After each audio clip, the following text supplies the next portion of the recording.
Danger in too many people having jobs, argues employers group. Before we get into this article, I just want to make a little bit of a prediction. What they're probably complaining about is having to negotiate with their employees as equals and not be able to lord over them. Because when your boss knows that you live paycheck to paycheck and you can't find another job, at least not anytime soon, they can ask all sorts of unreasonable things from you and threaten to fire you if you don't do it. But what if finding a job was super easy? What if anybody, even like the unskilled workers, what if even they could like have a new job lined up within a few days? That would completely change the dynamic. Nobody would put up with bullshit from their employer if they could literally just walk away and next Monday have a new job. Employers are already starting to see the way things are shifting, and they don't like that. The Reserve Bank is to decide this week whether the economy has hit maximum sustainable employment, a concept that feels somewhat abhorrent to those still struggling to find work. So this is from New Zealand. I just want to make that clear that this isn't happening in the US. But now that that's out of the way, I can already see what they're setting the stage for. They're setting the stage for universal basic income with this. They're going to make the case that, employers can't be expected to treat their employees well and make them want to stay when they have a lot of choices. So they're going to be like, all right, we're going to have to maintain like 5-10% of the population being unemployed. But don't worry, we got you. Universal basic income. And that's going to silence some. And honestly, if I was in that position and I was offered like as much, if not more money than I make working just to sit at home and do nothing, I'd take it. I mean, long term, it'll be very detrimental to you. But in my case, if my long-term plan was to quit anyway and work on my own stuff, if they implemented universal basic income, that would just speed up that process. Manufacturing, farming, construction, and hospitality. Right across the board, employers say they're bursting their budgets to recruit and retain staff as the economy hits capacity. Okay, this is like exactly what we thought.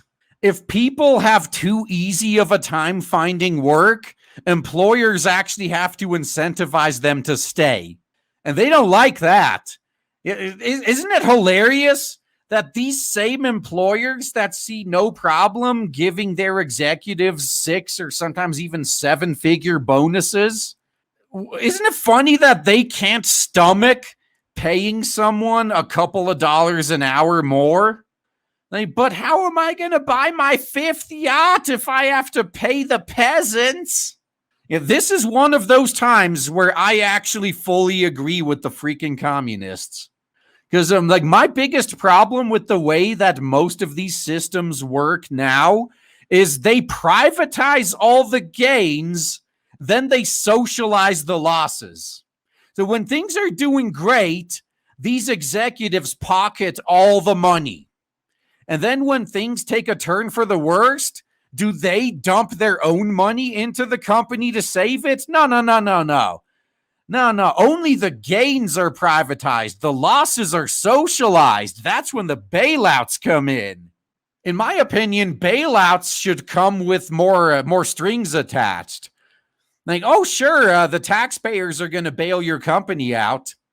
But in return, the taxpayers now own your company. It's not your company anymore. And their warning of inflationary wage pressure will be considered by the Reserve Bank next week. Amid expectations, it will prepare to rein in the galloping economy. So if you live in New Zealand right now, think about what you just heard. Your own government is going to cripple your economy because employers don't want to cut the $100 million bonuses of their executives and actually pay their frontline workers a little bit more so they don't quit and go to someone else. Interesting. Your own government is trying to cripple your own economy. Unemployment is at present estimated at 4.5% and trending down, but the Employers and Manufacturers Association argues it needs to be closer to 5% to make it easier to recruit and retain staff and constrain wage inflation. If only they were that motivated to constrain bonus inflation. Hami Piripi pauses, takes a breath. Tell that to the young Maori seeking work in the far north, he reckons.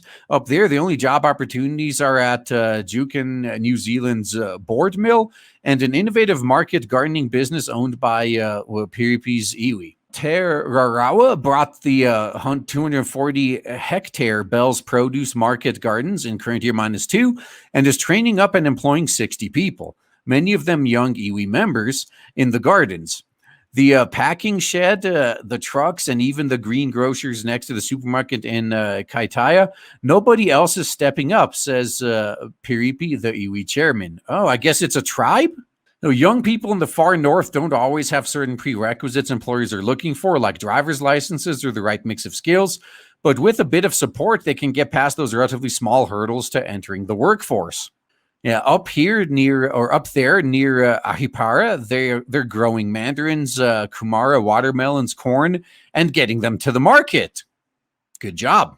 Food is definitely really important. I appreciate having food grown and brought to the market because here in the U.S., the prices of almost everything is skyrocketing. We're using our own asset base to create opportunities, Piripi explains. Nobody else is doing this, but for us, it's our people. Hey, you know what? If nobody else is going to do it for you, you got to do it yourself. Like, that's what we're learning, even within fucking Comicsgate. You want something done right, you got to do it yourself, because not everyone is necessarily your enemy, but everyone else is looking out for number one first. Nobody out there, despite how they may claim otherwise, actually has your best interests at heart. Now, sometimes your best interests align with what their interests are, but is that always going to be the case? This is pertinent because the Reserve Bank Monetary Policy Committee acknowledges that it's difficult to make sweeping calls about the economy hitting maximum sustainable employment, a slightly unpalatable concept that the bank is required to consider in setting interest rates. The traditional measure that unemployment shouldn't be allowed to drop below 4% disguises a patchwork of regional and sectoral variations. Employers really don't like their grunts having freedom. They really don't like people having choice.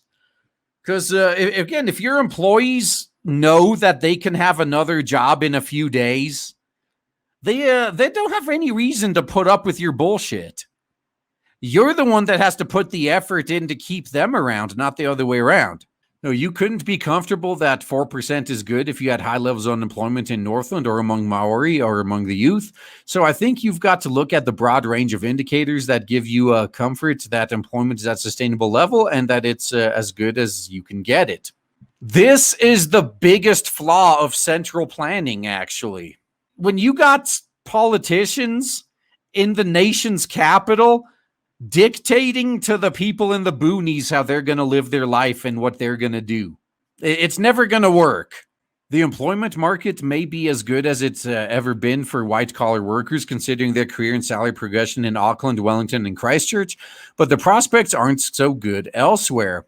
Yeah, same thing here in the U.S., that just because things are doing well in a few major cities doesn't mean they are in the rest of the country, and vice versa, actually. And Peter Harris, an external member of the Reserve Bank's Monetary Policy Committee, has acknowledged that for all the outcry about house prices, it's important to ensure people can find work throughout the country. House prices, that depends on who you talk to. If you talk to someone who owns their own house, they're like, hell yeah, to the moon, baby. If you talk to renters, though, oh yeah, they're not happy about that. The best social policy program ever invented was employment, he told Bloomberg Business News Agency this year. Are people better off out of a job and owning a house and paying a high interest rate on their mortgage? If you want to get technical, do you really own it if you're paying the mortgage? Because once you actually own it, once you don't have a mortgage, that's when you can actually survive without a job. or at the very least, a bare minimum. You could survive part-time without the biggest expense. Or are they better off when employment is reasonably robust, when incomes are stable and mortgage interest costs are lower? At the last monetary policy statement in May, the Reserve Bank said employment was still below its maximum sustainable level, but rising fast. Uh-oh, too many people are working. We're going to have to stop the plebs. Asked how the bank would know when employment was a target, was at target, Harris said it used a suite of indicators, but they didn't say it, Which ones, It doesn't have explicit targets for jobless rate, which has been as low as 4% in recent years. You couldn't be comfortable that 4% is good if you had high levels of unemployment in the Northland or among the Maori or among the youth.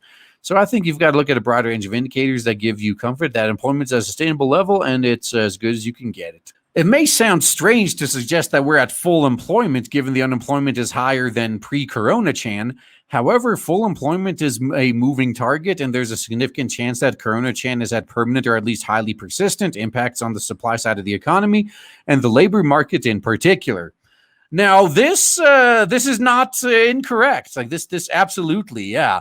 Entire industries are probably gone forever.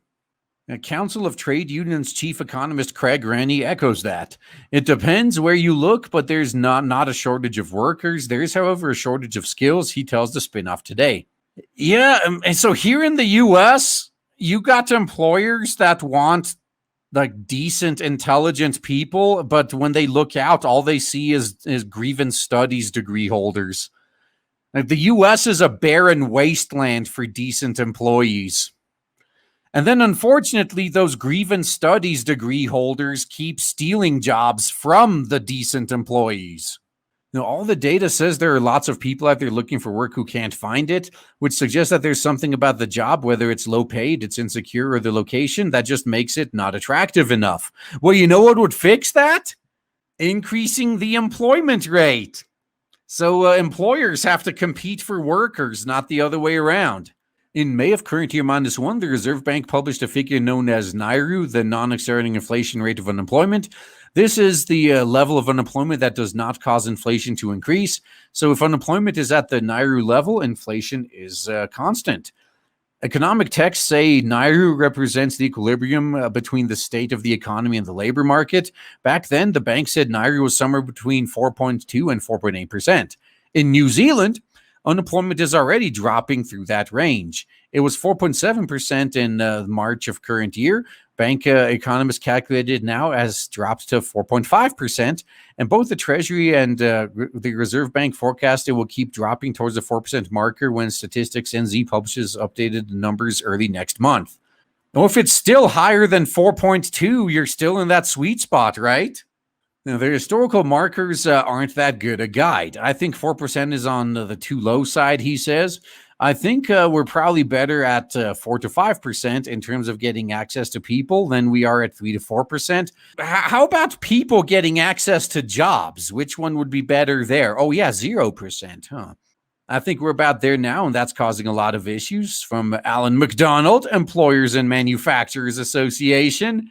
Yeah, the issue it's causing employers is they're now having to spend money that would have gone to executive bonuses on actually keeping people there.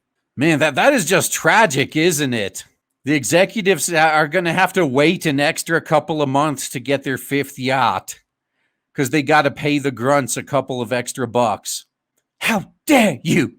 Now economists say the economy is hitting maximum sustainable employment, and the Reserve Bank must recognize that that in its monetary policy statement next week by setting the stage to raise interest rates.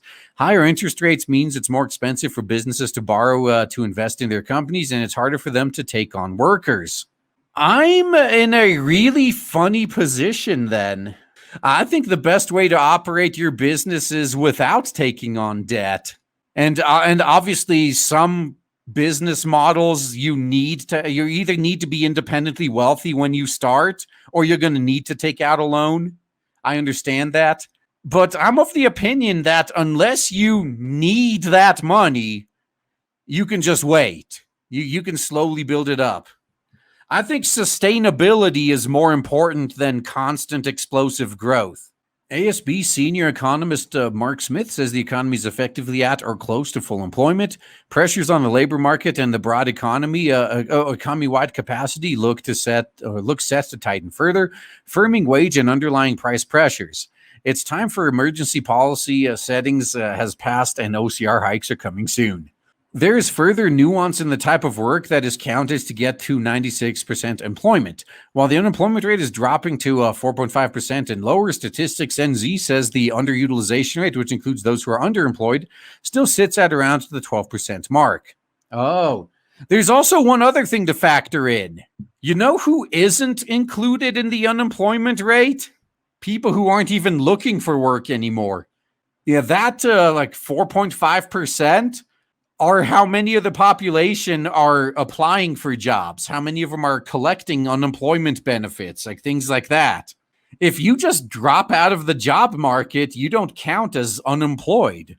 In other words, those who could be or should be or might like to be blunt, need to be working more to feed their families comprise 1 in 8 adults, members of the extended labor force.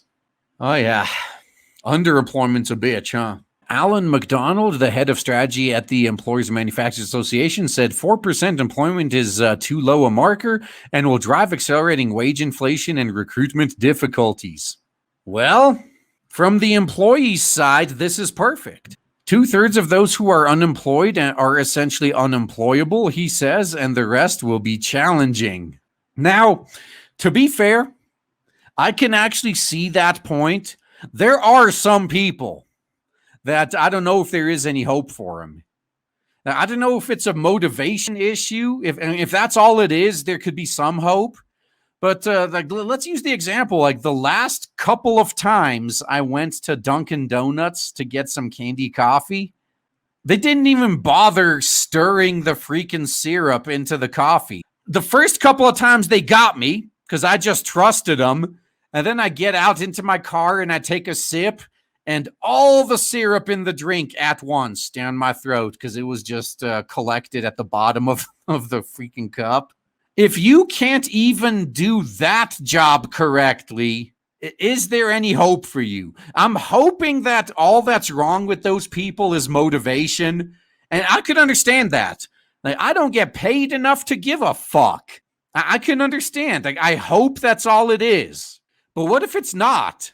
What if these people aren't disgruntled? What if they're actually trying and they still can't manage that job?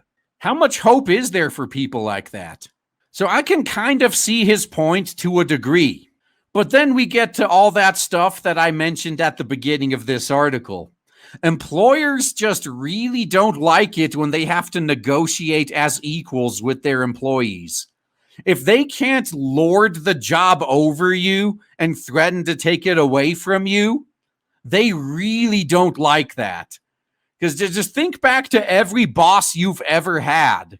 Imagine if you could easily find a job within a week. Would you put up with your boss's bullshit? Or would you just say, you know what?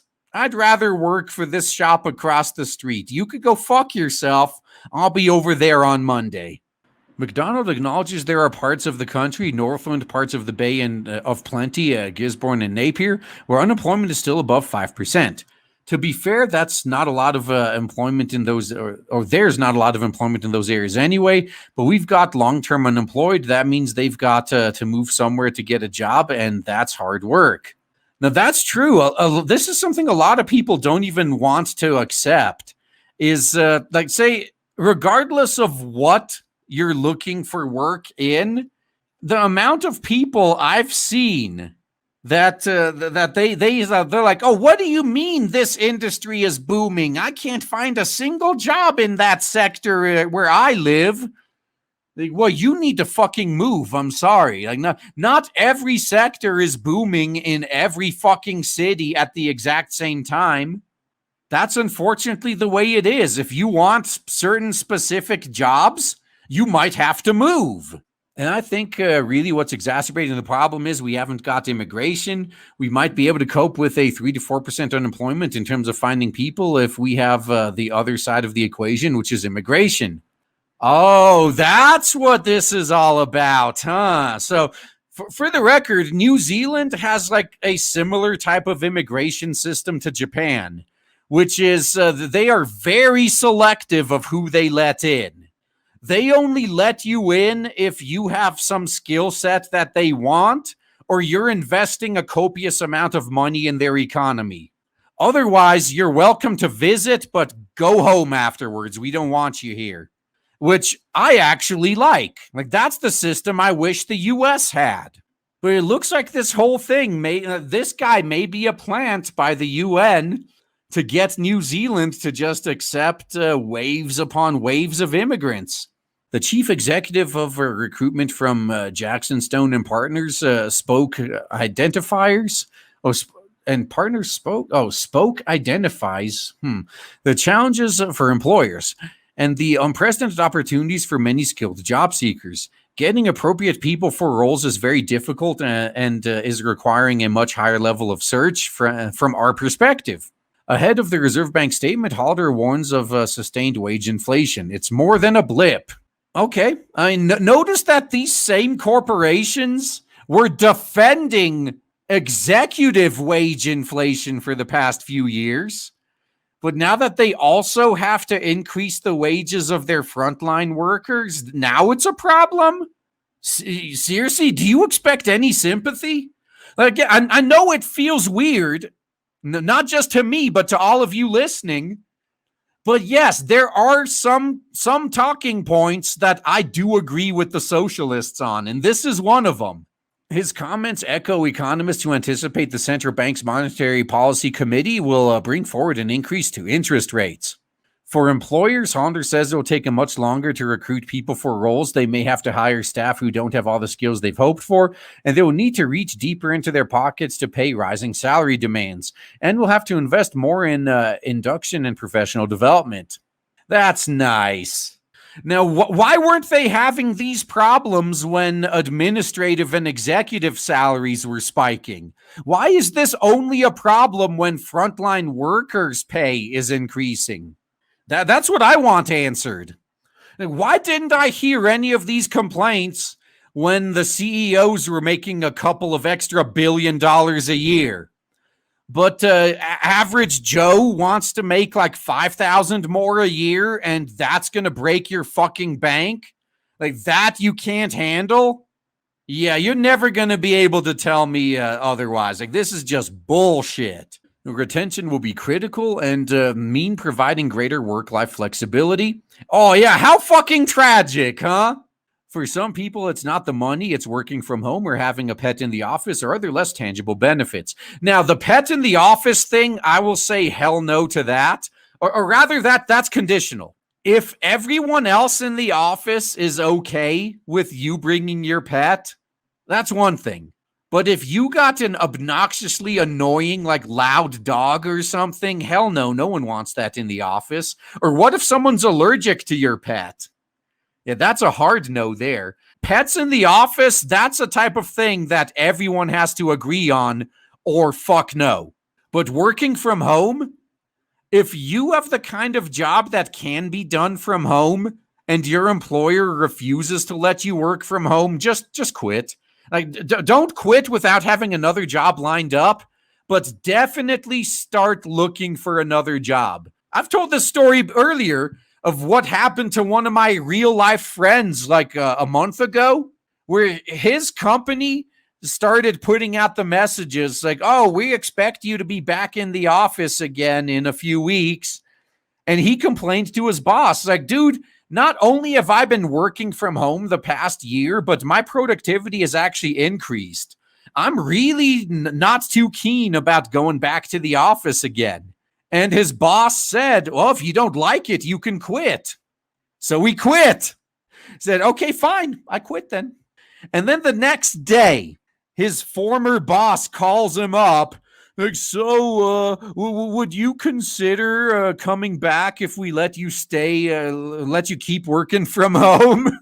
and the funniest part of that story is that he already had another job offer by then. So he said, no. I already got another job lined up. Sorry, you guys blew it. Just realize I would have still been there if you had been this open to me working from home yesterday? Do you think he learned his lesson? Because I don't. I think the boss was he was just blaming everyone but himself for what happened. And this is exactly the type of thing that these employers are afraid of.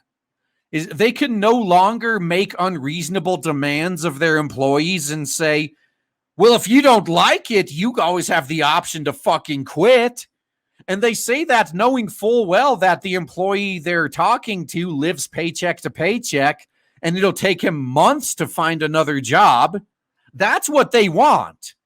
But then when they have employees that can actually call them on that bluff, we end up in pretty hilarious situations, like the only person that's able to work on a multi-million-dollar contract is now gone because the boss went on one too many power trips. He acknowledges the committee's reminder of those who are still struggling for work, for instance, higher numbers of workers in the Northland, East Cape, and Hawke's Bay, and Pacifica and Maori. His firm has an arm that focuses on Maori executive search and recruitment to enable state sector and Maori organizations to achieve their kaupapa. I don't know what that word means, but it must be a good thing. Where people are struggling for work, it's less about a skills deficit than a skills mismatch. I'm one of those terrible people who believes there's a role out there for everyone if we can just match them up. Jackson Stone is seeing increased poaching between companies. Some people will have 2 or 3 offers in front of them so they can afford to be selective. And employers don't like that. Now, this, by the way, if you're a worker, this is what you should be striving to achieve. And even then, this is just a step towards making your own company eventually. Or hell, what if you don't want to have your own company? But this is where every employee needs to be striving to be at, where your employers compete for you, not the other way around. It's not you competing with 100 other people for the 3 jobs left in your city. It's 5 employers, each giving you progressively higher offers to have you join them. That's the dream right there. And for many job seekers, including returning Kiwis, they can almost name their price. Sounds like paradise to me. For those mulling career changes, Hollander has one message. Now is the time. Oh, yeah, so New Zealand is just like America then. Again, if you're in America, you have until September. You have 2 months to find a job. If you're currently unemployed or you are employed, you're just looking for something better. Because when that federal extra $300 a week of unemployment runs out, everyone else will suddenly be looking for jobs. But everything I've read in this article is basically saying that it's a great place to be a worker. But we'll see how this ultimately ends up, though. Oh man, I am so excited to tell you guys right now that finally, after about a year of build-up and shilling, we have launched Blade Devil on Indiegogo, and so far it is doing so well thanks to awesome people like you. If you haven't backed it yet, then please check the links in the description and check out Blade Devil on Indiegogo. You will not be disappointed. Looking forward to seeing you there.